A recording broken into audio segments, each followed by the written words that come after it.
Roald Dahl and the Chocolate Factory. Scene 1. This is the first chapter.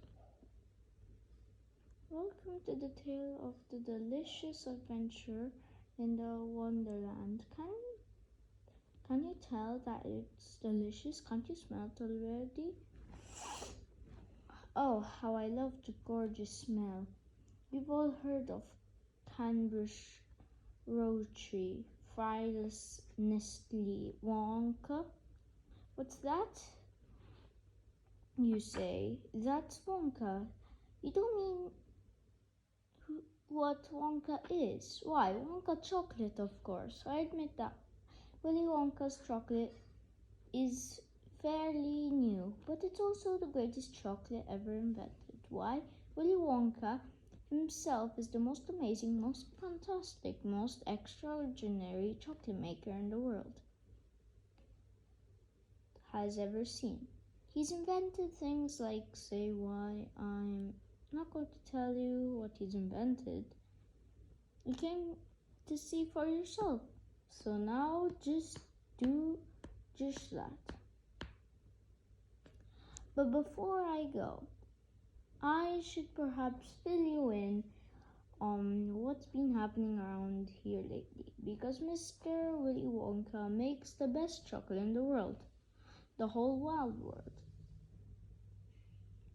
3 other great chocolate makers, known as Mr. Flickerberg, Mr. Pownose, and Mr. Slugworth, sent spies to work for Mr. Wonka in order to discover his secret. Well, they must have been good spies, because soon afterwards, these 3 chocolate makers began making such delicious Wonka flavors as ice cream that never melts, chewing gum that never loses its flavor, and candy balloons that you could just blow up after huge sizes before you pop them with a pin and gobble them up. But Mr. Wonka didn't know what to do. He didn't know who the spies were, and if he continued to operate his factory, all his secrets might be stolen. So the only thing he could do, he sent all his workers home and closed the factory. You might think that would be the end of Mr. Willy.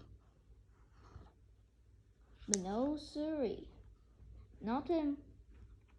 After months and months went by, nobody knew who was running the factory. Nobody ever went in, and nobody ever came out. Well, the only thing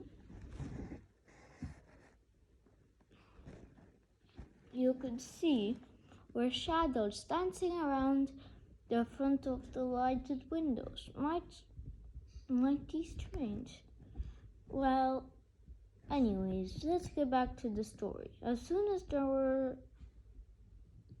there was a big article in the town paper saying that Mr. Willy Wonka, in order to sell lots, that's right, a contest, he secretly wrapped a golden ticket under an ordinary wrapping paper and 5 ordinary candy bars. The candy bars were said to be found everywhere, in any shop, in any street, in any town, in any country, in the world. Upon any counter where Wonka's candies were sold, the 5 winners will enter Mr. Wonka's new factory and take home enough chocolate for the rest of their lives. Now that, my friend, is where our story begins. 4 tickets have already been found. Oh, by the way, would you like to meet the 4 lucky people? Right, listen, and watch carefully.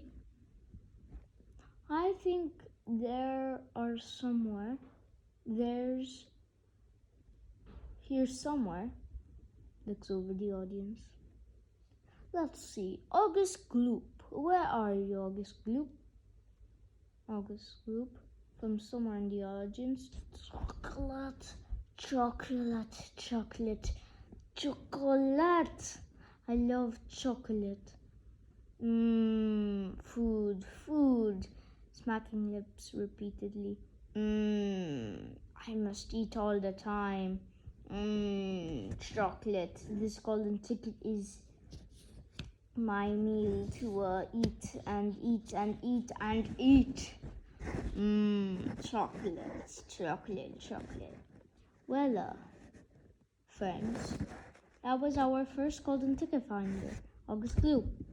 Now let's see if our lucky girl who found our second golden ticket is here. Oh, Violet Berget's talking.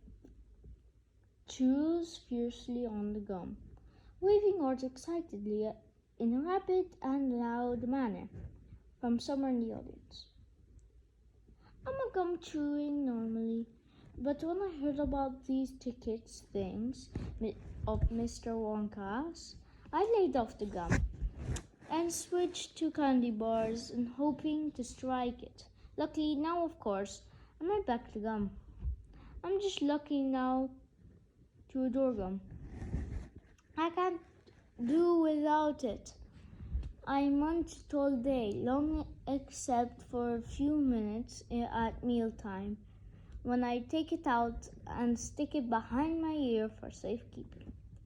To tell the honest truth, I simply wouldn't feel comfortable if I didn't have the little wedge of gum to chew every moment of the day. I really wouldn't. My mother says it's not ladylike, and it looks ugly to see a girl's jaw going up and down like mine. But I do it all the time, but I don't agree. And who she's criticizing anyways, because if you ask me, I'd say that her jaws are going up and down almost as much as mine are, just from yelling at me every minute of the day. And now it may seem interesting, that this piece of gum I'm chewing right at this moment, this is one I've been working for over 3 months solid. That's a record. That is, if it's beaten the record held by my best friend, Miss Krapletsil. And was she ever mad? She was the most treacherous, positive. Now this piece of gum is at night, just sticking it on the end of the bedpost. And now, as it's good as ever in the morning, a bit hard at first maybe. Martha, such a lucky girl, isn't she? Wonderful. The third ticket was found by another lucky girl. Her name is Veruca Salt. Is Veruca now here? Veruca Salt, from somewhere in the audience. Where's my golden ticket? I want my golden ticket. Oh yes, here it is. As soon as I told my father that I simply had to have one of those golden tickets, he went out into town and started buying up all the Wonka bars that he could lay his hands on. Thousands of them. He must have bought hundreds of thousands. Then he had loaded them onto his truck and sent directly to his own factory. He's in the peanut business, you see, and he's got about 100 workers working for him over at the joint, shelling peanuts for the roasting and salting. That's why they're all day long, those women just sitting there shelling peanuts. So he would say to them, "Okay, girls, he said, is for now on you can stop shelling peanuts and start shelling the wrappers of these crazy candy bars instead. And they did. They even had every worker in the place yanking the paper off those bars of chocolate. The full speed ahead from morning till night. But these 3 days went by and had no luck. Oh, it was terrible. I got more and more upset each day, and every day he came home, I would scream at him, "Where's my golden ticket? I want my golden ticket!" And I would lie for hours on the floor, kicking and yelling the most disturbing way. Then suddenly, on the evening on the 4th day, one of his women workers yelled, I got the golden ticket." My father said, "Give it to me, quick." And she did, and rushed it home. And he gave it to me, and now I'm all smiles and I have a happy home once again. Thank you, Verka. Isn't it lovely? Girl. Now the 4th and last ticket was found by a boy named Mike Vita. Wondering if Mike got his ticket with him? Where are you, Mike? Mike TV from somewhere in the audience. Of course, I've got the golden ticket. Why can't everyone else leave me alone? I want to watch television. He pulls out his gun and fires into the air. I watch all the shows every night, and even clumsy ones where there's no shooting, like A Gangster's Best. They're terrific. Those gangsters, especially when they start pumping each other full lead, or flashing the old stilios, or giving each other 1-2-3s with their knuckle dusters. Oh boy, what wouldn't they be doing?